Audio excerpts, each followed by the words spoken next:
আশুলিয়াতে যে নির্মমতম হত্যাকাণ্ড হয়েছিল 5ই আগস্ট 2024 সালে, সেই মামলার আজকে আসামিদের গ্রেপ্তারের যে ওয়ারেন্ট জারি করা হয়েছিল, সেই ওয়ারেন্ট তামিলের জন্য প্রতিবেদন দাখিলের জন্য দিন ধার্য ছিল।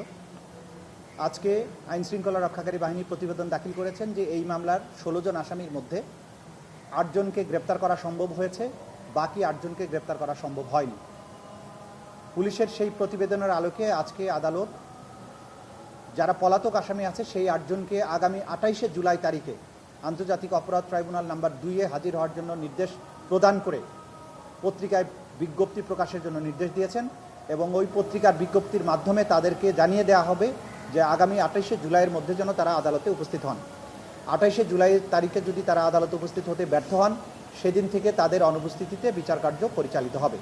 এটা ছিল আশুলিয়া সংক্রান্ত মামলার আপডেট। আজকে নতুন আরেকটি মামলা আন্তর্জাতিক অপরাধ ট্রাইব্যুনাল নাম্বার 2-এ দাখিল করা হয়েছে।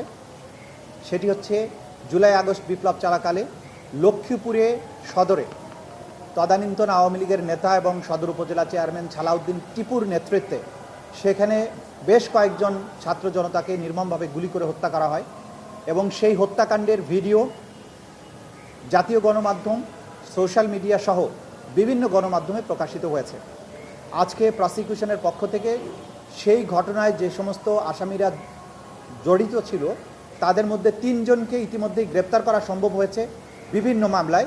সেই 3 জনকে এই মামলায় অর্থাৎ আন্তর্জাতিক অপরাধ ট্রাইব্যুনালের মামলায় গ্রেপ্তার করে প্রোডাকশন ওয়ারেন্ট জারি করেছেন যে তাদেরকে যেন আগামী 28শে জুলাই তারিখে আন্তর্জাতিক অপরাধ ট্রাইব্যুনাল নাম্বার 2-এ তাদেরকে প্রডিউস করা হয় এবং সেই দিন থেকে তাদেরকে এই মামলায় গ্রেপ্তার দেখানোর জন্য আদালত নির্দেশ দিয়েছেন।